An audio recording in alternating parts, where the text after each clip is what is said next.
ফুটপাত থেকে shopping mall বাড়ছে ঈদের কেনাকাটা।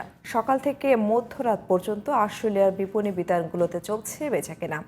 ইফতারের পর ক্রেতাদের উপস্থিতি বেড়ে যায় সর্বত্রই। আশুলিয়ার প্রতিনিধি শামীম হাসান সীমান্তের রিপোর্ট জানাচ্ছেন আব্দুল মালিক। পবিত্র ঈদুল ফিতর আসন্ন, শিশু কিশোর সহ সব বয়সী মানুষেরই এখন চাহিদা নতুন পোশাকের।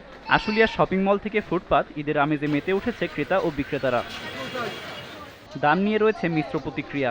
গত বছরের তুলনায় দাম বেশি বলে অভিযোগ করছেন অনেকেই। আমরা আজকে জুতা কিনতে আসছি, তো জুতা সব দেখলাম, কিন্তু দামটা একটু বেশি, দামটা একটু কম হলে তা আমরা একটু কিনতে পারতাম। প্রাইস দেখা যাচ্ছে যে গতবারের থেকে একটু হাই লেভেলে আছে। পোশাক কিনতে আসছি, তবে বাজারের দাম একটু ঊর্ধ্বগতি। জামা কিনবো আর বোরকা কিনবো। তবে অভিযোগ মানতে নারাজ দোকানিরা। পণ্যের মান অনুযায়ী দামের কথা বলছেন তারা। গত বছরের তুলনায় এই বছর বেচাকিনা অনেক কম। তুলনামূলকভাবে কাস্টমার নাই। আগের বছরের তুলনায় এবার বেচাকেনা অনেক ভালো। 10 তারিখের পর থেকে একটু বেচাকেনা ভালো। কিনছিও বেশি, মানে বিক্রি করতে হচ্ছে বেশি। না আসলে যে দাম চাচ্ছি ওই দাম দিতে পারতেছে না কাস্টমাররা। এখন আমরা যেখান থেকে আমরা এইগুলো পাঞ্জাবি কিনে আনি, আগের তুলনায় একটু বাড়তি, 50 টাকা করে বাড়তি, এরকম বাড়তি হইতেছে আরো। ঈদের কেনাকাটা নির্বিঘ্ন ও নিরাপদ করতে সব ধরনের প্রস্তুতি রয়েছে বলে জানিয়েছে police. Abdul Malik, GTV news.